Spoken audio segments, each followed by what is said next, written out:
जो जोड़ने का काम करे वो संत कहलाता है, और जो तोड़ने का काम करे वो कभी संत हो नहीं सकता है। गलतियों से जुदा तू भी नहीं, गलतियों से जुदा मैं भी नहीं, दोनों इंसान हैं, खुदा तू भी नहीं और मैं भी नहीं। देते हैं इल्जाम एक दूसरे पर, मगर अंदर झांकता तू भी नहीं और मैं भी नहीं। ये तो गलत फहमियां पैदा कर देती है दूरियां, वरना मन का पापी तू भी नहीं और मैं भी नहीं। मैंने दोनों के सिर पे हाथ रखते हुए कहा, मैंने कहा भाई जब आप आए थे ना तो हमें घर में मंदिर दिखाने लाए थे, हम जा रहे हैं तो पूरे घर को मंदिर बना के जा रहे हैं। भगवान के मंदिर में हम जाते हैं, चंदन का मुठिया होता है, इस बार जाओ तो एक काम करना हो, चंदन को 2 मिनट तक हाथ से घिसना, चंदन को छोड़कर बाहर आ जाना, हाथ में क्या बचेगी? खुशबू। जब जब हम किसी महापुरुष के सत्संग में जाते हैं तब तब हमारे जीवन में चंदन जैसी महक आ जाती है, और जब भी हम किसी गलत व्यक्ति के संपर्क में आ जाएं तब हमारा जीवन कोयले जैसा हो जाता है। जीवन में ठीक करने लायक जो दूसरी चीज है वो हर इंसान अपना विवेक रखे, वो हमारा स्वभाव बड़ा सरल है। भाई रावण जब मर रहा था ना तो मरते मरते रावण ने राम से कहा था कि राम मेरे मरने के बाद एक लाइन जिंदगी भर याद रखना, तुम्हारी जीत हुई मेरी हार हुई है, तुम्हारी जीत में तुम नहीं और मेरी हार में मैं नहीं, किसी और का हाथ रहा है राम, तुम इसलिए जीत गए क्योंकि तुम्हारा भाई तुम्हारे साथ था, और मैं इसलिए हार गया क्योंकि मेरा भाई मेरे खिलाफ था। बस ये कहते हैं बात तब की है जब देश में भयंकर दुष्काल पड़ा था, इतना भयंकर दुष्काल पड़ा था कि इंसानों ने पत्ते खाने शुरू कर दिए थे और जानवरों ने सूखी लकड़ियां खानी शुरू कर दी। तो बस जिंदगी भर याद रखना, जिंदगी केवल पानी की बूंद है। अगर उस पानी की बूंद को कोई रविंद्र मुनि जी महाराज जैसे महापुरुष के सीप जैसी संगत मिल जाए तो पानी की बूंद मोती बन जाती है, और उसी पानी की बूंद को अगर कोई गलत सोहबत सांप जैसे मिल जाए तो वो जहर बन जाए। मुझे कोई पूछे जैन धर्म के लिए स्वर्णिम युग क्या है, ये सबसे स्वर्णिम युग है। हम समझ चुके हैं कि आपस में अलग होकर के हमने कुछ पाया नहीं है, हमने खोया ही खोया है। हम जितने करीब आएंगे, हम नहीं दिगंबर श्वेतांबर तेरा पंथे स्थानकवासी, हम एक पद के अनुयायी, हम एक देव के विश्वासी, हम जैनी अपना धर्म जैन, इतना ही परिचय केवल हो आने वाला ऐसा कल हो। एक बार उन्होंने मुझे कहा था, वो हंसी हंसी में बहुत प्यारी प्यारी बातें कह जाते थे, और उन्होंने मुझे कहा था दो भी ने मिले तो राम राम करे, नाई नाई ने राम राम करे। आप तो महाराज हाँ, अगर महाराज भी कटने और बचने निकल जावेला तो ये शावक लोग कैसे उम्मीद करेला। देखो भाई हमारे हाथ में ये तो नहीं है कि हम सारी दीवारों को हटा सकें, न उपाध्याय रविंद्र मुनि के हाथ में है, न ललित प्रभु महाराज के हाथ में है, न किसी और के हाथ में है कि हम अपनी दीवारों को हटा सकें, पर हम एक काम जरूर कर सकते हैं।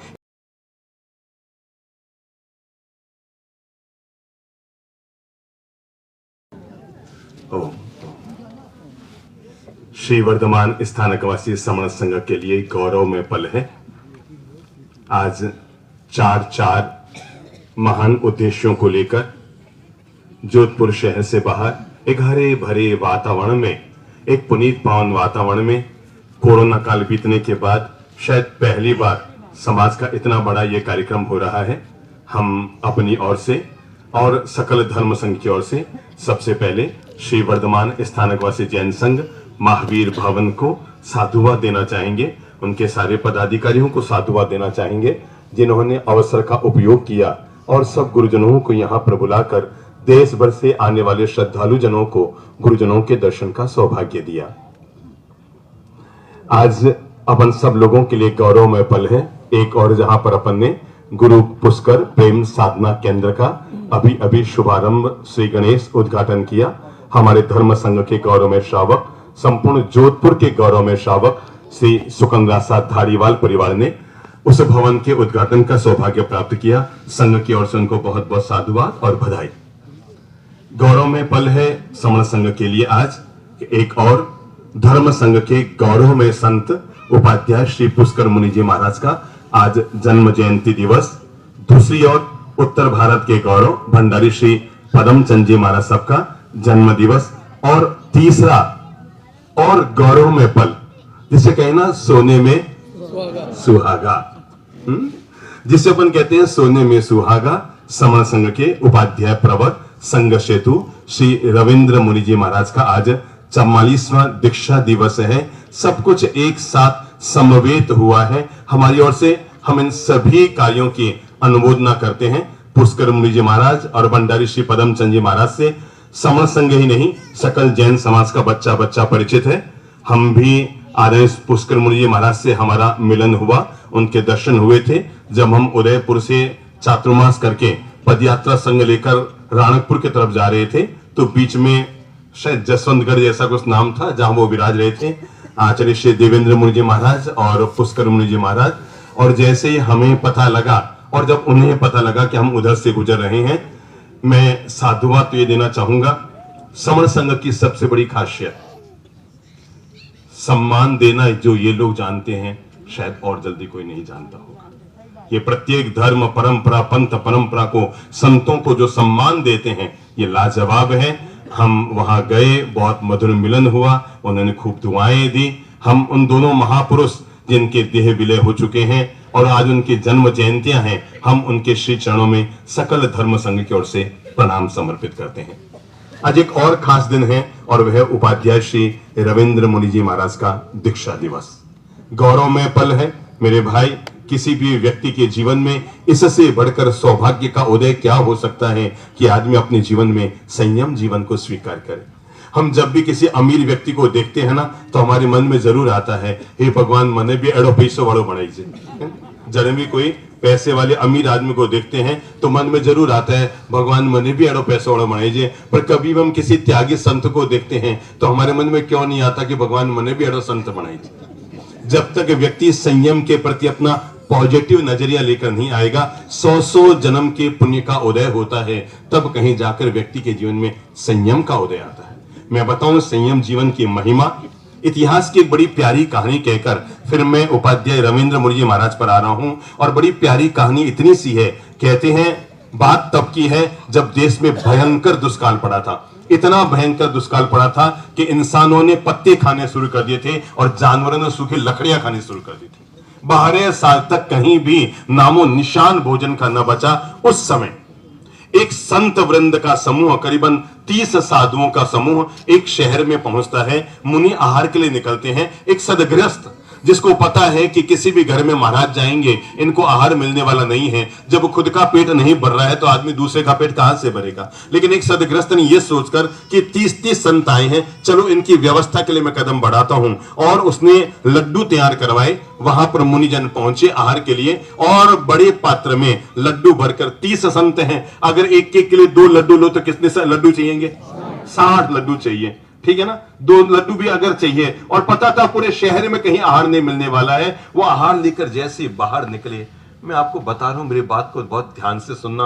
हो सकता है टीवी में आप लोग रोज सुनते होंगे, हमें मोबाइलों में देखते होंगे, पर आज प्रत्यक्ष में है और मैं संयम की अनुमोदना के लिए घटना कह रहा हूं। तो मैं आपको बताऊंगा कि जैसे ही वो संत आहार लेकर बाहर आते हैं, बाहर एक भिखारी खड़ा है। कौन खड़ा है? और वो महाराज को कहता है, बाप जी मने लाडू खवाओ। कहीं क्या बाप जी ए लाडू मने ही खवाओ। महाराज के भाई मैं तो महाराज हाँ, जिका पात्र में आ गया मैं ही खावा या मोरा महाराज खावे, मैं वो भोजन गृहस्थ ने नहीं करा सका।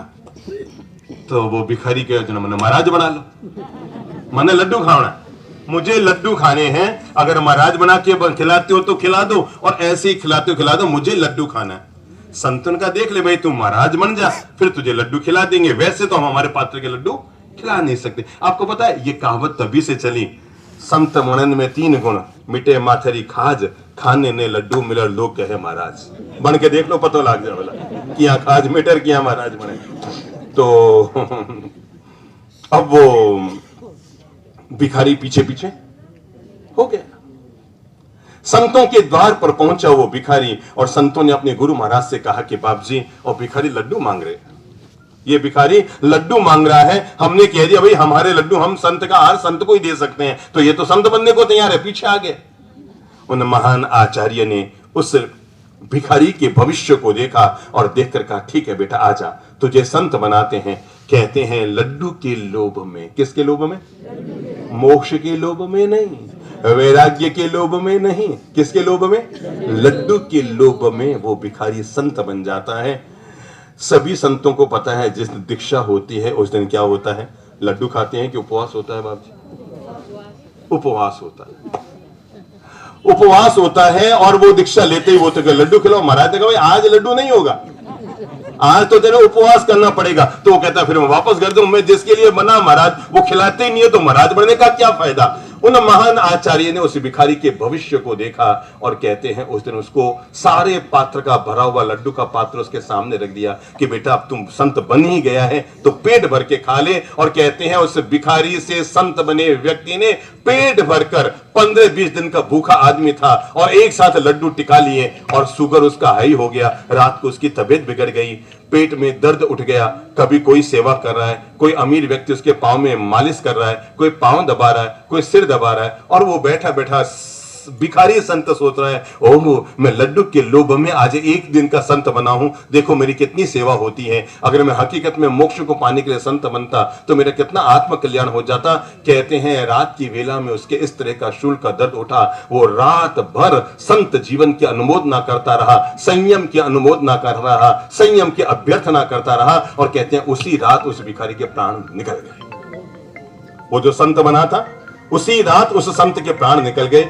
मैं आपको इतना सा बताना चाहता हूं, आज हम संघ के गौरव में उपाध्याय श्री रविंद्र मुनि जी महाराज की जब दीक्षा जयंती मना रहे हैं तो मैं से दीक्षा और संयम का महत्व आपके प्राणों में फूंकने के लिए इस घटना को कह रहा हूं कि वो लड्डू के लोभ में एक दिन का संत बना हुआ वो भिखारी उसी रात उसका स्वर्गवास हो जाता है। कल्पना कीजिए उसने कितना घंटे का संयम पाला होगा। दिमाग में लो आप, कितने घंटे का संयम पाला होगा।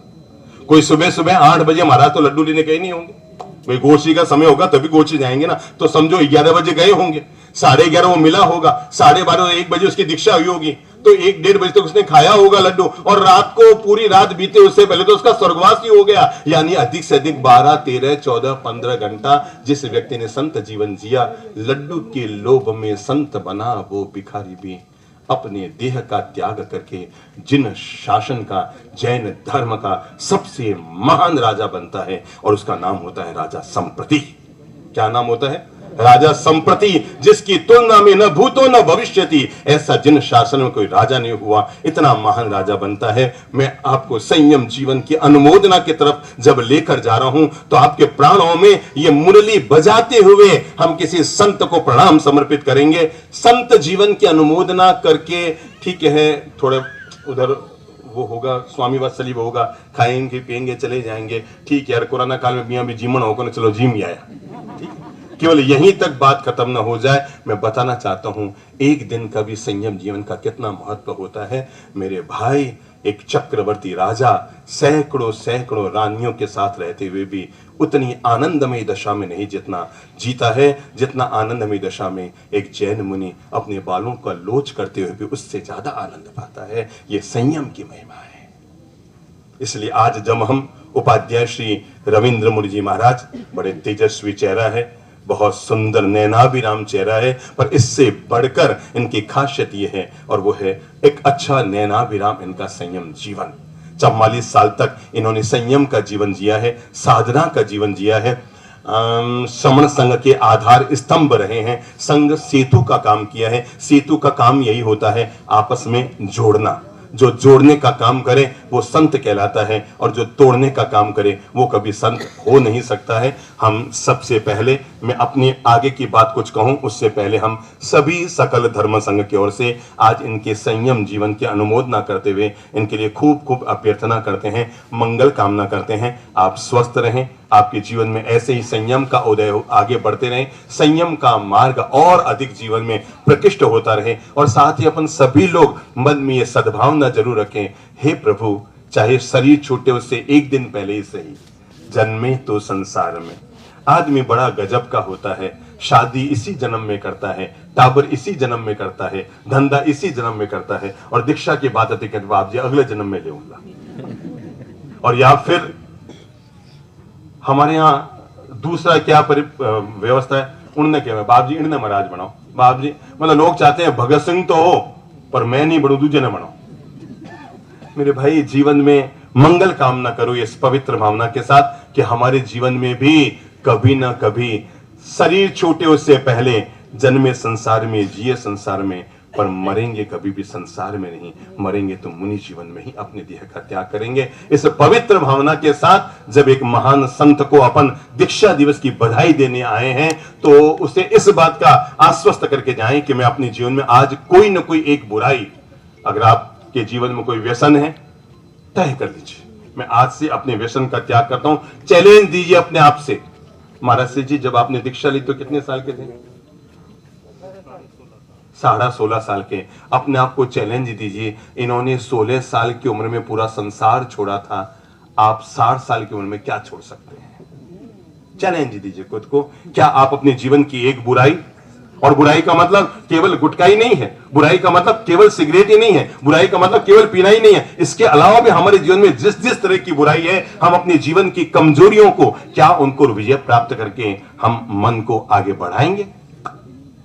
मैं अपनी बात, चूंकि आप लोग मुझसे कुछ अच्छी बात सुनने के लिए उत्सुक हैं, तो मैं आज आप लोगों को 4 छोटे छोटे हमारे जीवन को स्वर्गमय हम कैसे बना सके, मीठा मधुर हम कैसे बना सके, मैं 4 छोटे छोटे टिप्स आपको देता हूं। और किसी भी इंसान के लिए पहली चीज अपने जीवन को बेहतर बनाने के लिए होती है, और वो है अपने जीवन में हर इंसान इस बात का विवेक रखे, मैं अपनी संगत हमेशा अच्छी रखूं। बोल लो मुंह से, क्या अच्छी रखूं?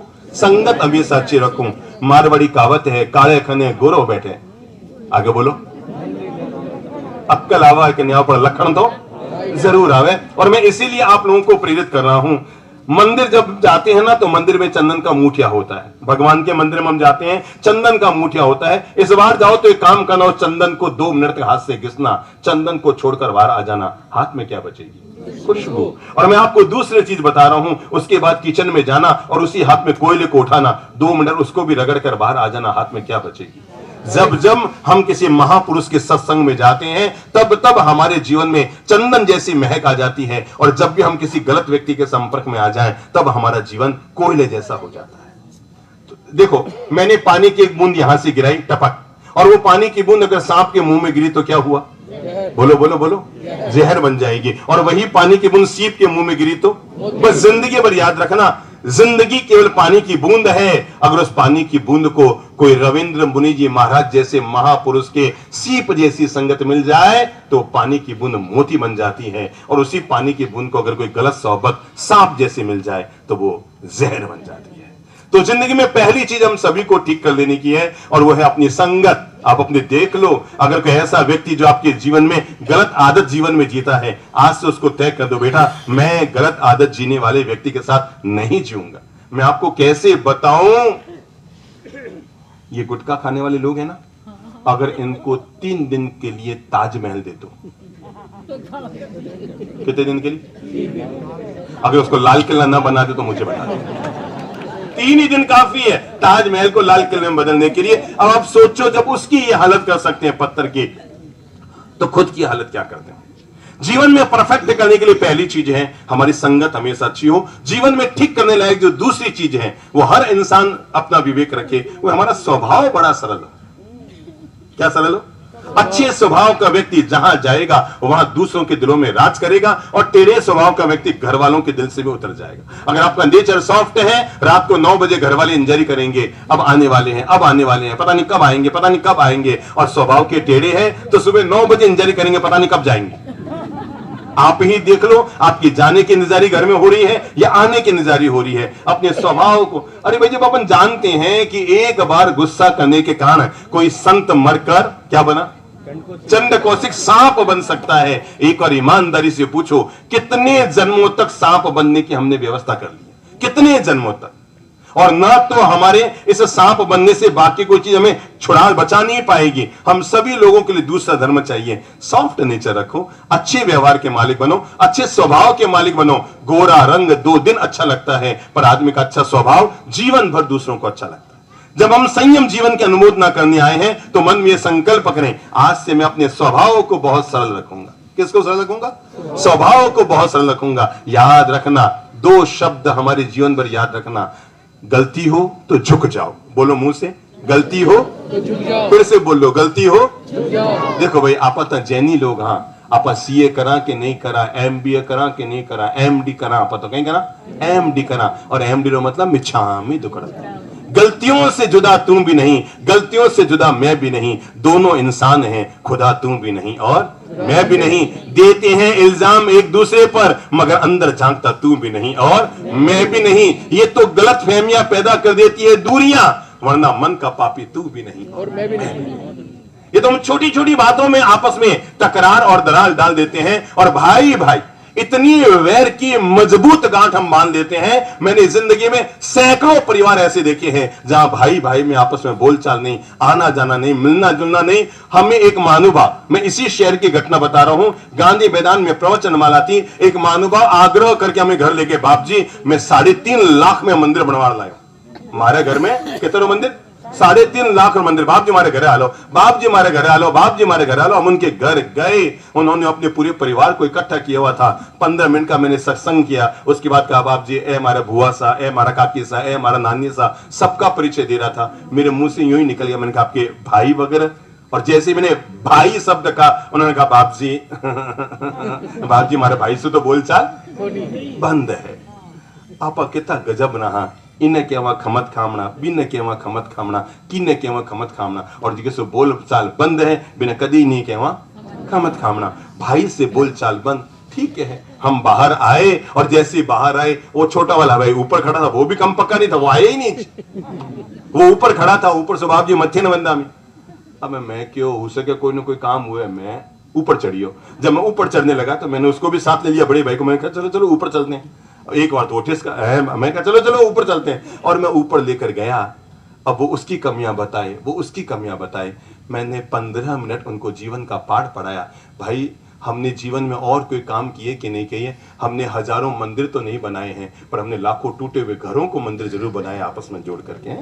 घर घर को मंदिर बनाने का काम किया हमने। उनको आपस में समझाया। मैंने उनको एक बात कही थी, मैंने कहा भाई रावण जब मर रहा था ना, तो मरते मरते रावण ने राम से कहा था कि राम मेरे मरने के बाद एक लाइन जिंदगी भर याद रखना, तुम्हारी जीत हुई मेरी हार हुई है, तुम्हारी जीत में तुम नहीं और मेरी हार में मैं नहीं, किसी और का हाथ रहा है। राम तुम इसलिए जीत गए क्योंकि तुम्हारा भाई तुम्हारे साथ था, और मैं इसलिए हार गया क्योंकि मेरा भाई मेरे खिलाफ था। बस तुम इसलिए जीत गए। बोलो बोलो, याद कर लेना, मैंने इस लाइन को जीवन भर याद रखने के लिए। तुम इसलिए जीत गए क्योंकि तुम्हारा भाई तुम्हारे साथ था, और मैं इसलिए हार गया क्योंकि मेरा भाई मेरे खिलाफ था। मैंने उन दोनों भाइयों को आपस में गले लगवाया, नीचे वालों को सबको ऊपर बुलाया, एक दूसरे के मुंह में मिश्री डाली। जब मैं बाहर निकल रहा था, दोनों भाई हमारे साथ थे। मैंने दोनों के सिर पे हाथ रखते हुए कहा, मैंने कहा भाई जब आप आए थे ना, तो हमें घर में मंदिर दिखाने लाए थे, हम जा रहे हैं तो पूरे घर को मंदिर बनाते जा रहे हैं। और मैं आप लोगों को यही पाठ पढ़ाना चाह रहा हूं। हम लोगों को छोटी छोटी बातों को लेकर आपस में तनाव और दूरियां पालना। मेरे भाई, मुझे कोई पूछे जैन धर्म के लिए स्वर्णिम युग क्या है, यह सबसे स्वर्णिम युग है। हम समझ चुके हैं कि आपस में अलग होकर के हमने कुछ पाया नहीं है, हमने खोया ही खोया है। हम जितने करीब आएंगे, हम नहीं दिगंबर श्वेतांबर तेरा पंथे स्थानकवासी, हम एक पद के अनुयायी, हम एक देव के विश्वासी, हम जैनी अपना धर्म जैन, इतना ही परिचय केवल हो आने वाला ऐसा कल हो। अब हर आदमी को अपना कदम बढ़ाना पड़ेगा, और मैं इसलिए कहना चाहूंगा तीसरी चीज जो ठीक कर लो, नंबर 1 दिमाग में ले लो, बस खत्म करो अपनी बात। नंबर 1 संगत अच्छी रखो। नंबर 2 स्वभाव अच्छा रखो। नंबर 3 आप कर सकते हो तो अपनी जबान हमेशा अच्छी रखो।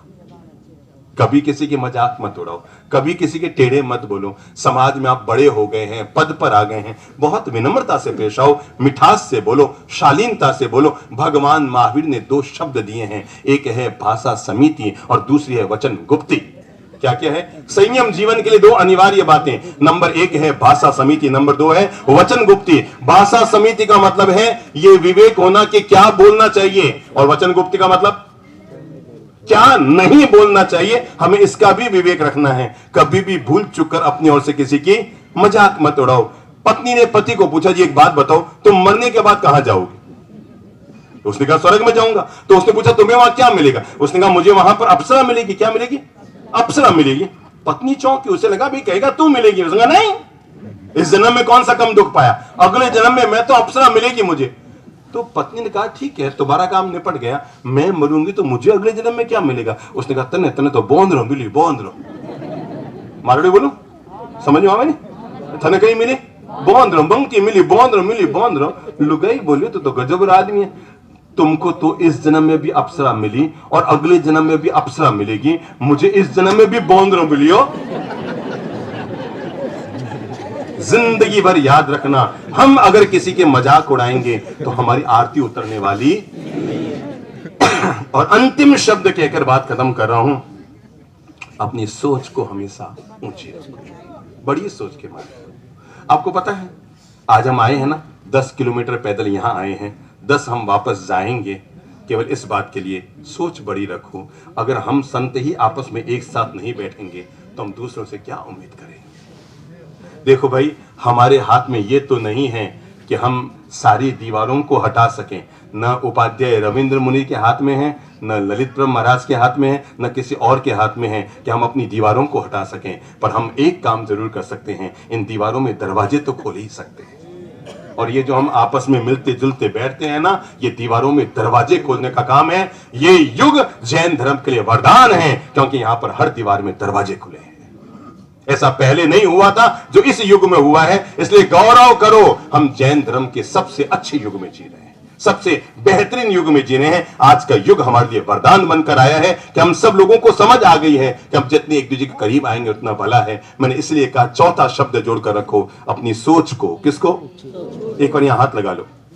गांधी जी ने 3 मंदिर दिए थे, याद करो। नंबर 1 बोलो, सब बोलो, कमर सीधी करो। आप पर याद है? पता नहीं, मोबाइल सबरा चार्ज है और जिंदगी सबरी डिस्चार्ज है। पहला क्या? बुरा, सब बोलो बुरा, दूसरा बुरा, तीसरा बुरा। मैं चौथा मंदिर दे रहा हूं, बुरा मत सोचो। ये जो चौथा मंदिर है ना, ये अपने दिमाग में लेकर रखो। हमेशा अपनी सोच को ऊंची, उज्जवल, सकारात्मक बनाकर रखो। मेरे भाई याद रखना, तस्वीर में तो हर कोई मुस्कुराता है, पर जिंदगी की बाजी वही जीतता है जो तकलीफ में भी मुस्कुराना जानता है। आज हम उपाध्याय प्रवर श्री रविंद्र मुनि जी महाराज बहुत प्यारे मीठे मधुर संत हैं। पहले भी हमारा मिलन हुआ, आज फिर इनके साथ मिलन हुआ। मुझे तो बहुत पसंद आए हैं और इतने प्यारे प्यारे हैं, मतलब जी करता है हल्की सी काजल की टीकी लगा दो कि नजर नहीं लग जाए किसी। इतने मीठे मीठे प्यारे प्यारे संत हैं। आज इनका संयम देखो भाई। हमारे यहाँ 2 शब्द आता है, चरित्र और तपस्या। इन दोनों में फर्क आपको बता दूं, दोनों को अलग अलग क्यों कहा गया।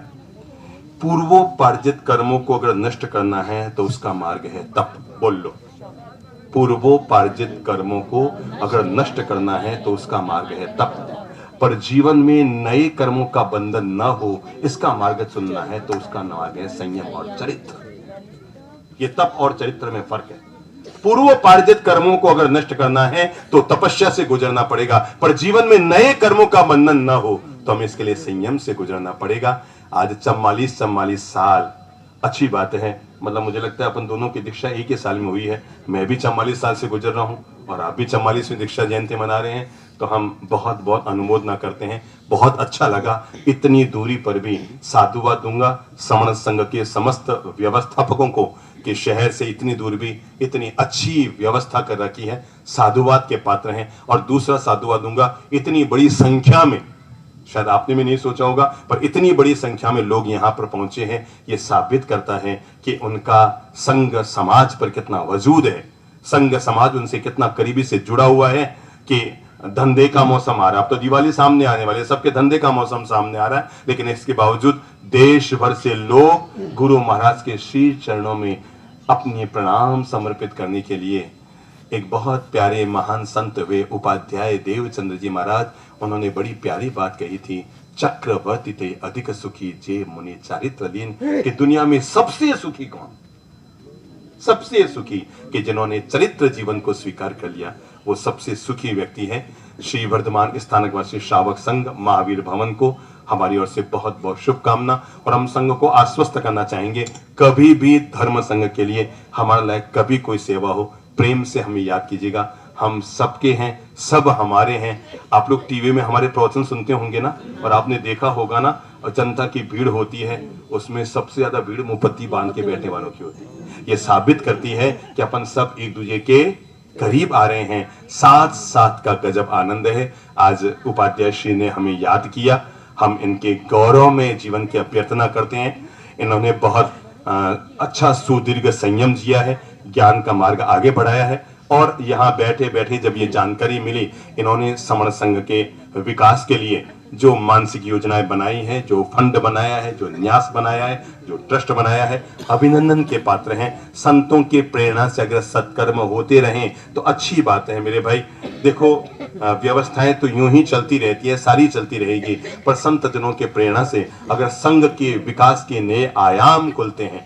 आज भी एक बात तय है, महाराज साहब लब जो प्रेरणा देंगे, वो जितनी आदमी के गले उतरेगी ना, यहाँ पर 20 लोग खड़े होकर भाषण दे रहे थे, पर सबको सुनते समय लग रहा और कहीं टेम्पुरी करे, और कहीं टेम्पुरी, और कहीं टेम्पुरी करे, है नहीं। पर जब संतों को सुनते हैं तो जी करता है चरित्रशील व्यक्ति इनको सुनने का आनंद लिया जाए। आज भी संतों के मुखारविंद से अगर कोई बात निकलती है किसी भी धर्म परंपरा में, तो लोग बहुत श्रद्धा से लेते हैं। हम उपाध्याय श्री रविंद्र मुझे महाराज से कहेंगे कि उन्होंने जो समण संघ के लिए, समण संघ के विकास के लिए जो फंड की सोची हुई है, इसे जरूर आगे बढ़ाएं, इसे बहुत ऊंचाई तक पहुंचाएं। शायद आपकी महान प्रेरणा से समण संघ में एक इतना महान काम हो जाए। ये बहुत उदारवादी संघ है, हम अनुमोदना करेंगे। समण संघ के साधु साध्वी जहां मिलते हैं, इतनी तबीयत से मिलते हैं कि मिलने पर मजा आ जाता है। मैंने एक बार रूप मुनि जी महाराज कहे तो, रूप मुनि जी महाराज साहब, क्या पद था उनका मुझे मालूम नहीं, प्रवर्तक रूप मुनि जी महाराज साहब, मैंने एक बार कहे तो, अरे भाई ललित प्रभ चंद्रपाल महाराज, मैं क्या बोला बाप जी, वो हमसे बहुत प्रेम करते थे। तो मैंने एक बार एक लाइन कही थी कि धोबी धोबी ने मिले तो राम राम करे, नाई नाई ने मिले तो राम राम करे। अरे आप तो महाराज, आप आपस में प्रेम क्यों नहीं करा? एक बार उन्होंने मुझे कहा था, वो हंसी हंसी में बहुत प्यारी प्यारी बातें कह जाते थे, और उन्होंने मुझे कहा था धोबी धोबी ने मिले तो राम राम करे, नाई नाई ने राम राम करे। आप तो महाराज, अगर महाराज भी कटने और बचने निकल जावेला तो श्रावक लोग कैसे उम्मीद करेला? तो मैं बहुत बहुत अनुमोदना कर रहा हूं इस पवित्र भावना के साथ। आज उपाध्याय श्री का 44वां दीक्षा दिवस, हम इनकी खूब खूब अनुमोदना करते हैं। हाँ, इतना जरूर कहूंगा, जाते समय केवल स्वामी वात्सल्य में जीवन जीम कर मत जाइएगा, ये कर जाइएगा, आज मैं अपने जीवन की एक कमजोरी छोड़ के जा रहा हूं और एक अच्छी आदत अपने जीवन में डाल रहा हूं। कोई भी एक भलाई का काम, याद रखना, दूध का सार मलाई है, बोल लो, दूध का सार मलाई है, पर जीवन का सार दूसरों की भलाई है। कोई एक भलाई का काम मैं रोज करूंगा, ये संकल्प जरूर लें। हमें बुलाया गया, आमंत्रित किया गया। मैं समण संघ, श्री वर्तमान स्थानकवासी जैन श्रावक संघ, महावीर भवन, उनके पदाधिकारी, संबोधि धाम में अपनी बहुत जबरदस्त सेवा देने वाले आदरणीय सुकंदराज साहब, जिनके ने आज भवन के उद्घाटन का सौभाग्य प्राप्त किया, हम पूरे धर्म संघ के प्रति अपनी ओर से बहुत बहुत साधुवाद, शुक्राना अदा करना चाहते हैं, बहुत बहुत मंगल कामना करना चाहते हैं। मुझे नहीं पता था मैं आज उनका दीक्षा दिवस है तो क्या लेकर जाऊं। मेरे पास एक बहुत प्यारी प्यारी स्फटिक मणि की माला है, जिसे हम रोज उवत सग्रम मंत्र का इसमें हम जाप करते हैं। अगर बाप जी प्रेम पूर्वक स्वीकार करें, मुझे पता नहीं, अगर आप स्वीकार करें तो इसमें हम उवत सग्रम मंत्र का रोज जाप करते हैं, और ये स्फटिक रत्न की माला है। स्वीकार करेंगे प्रभु?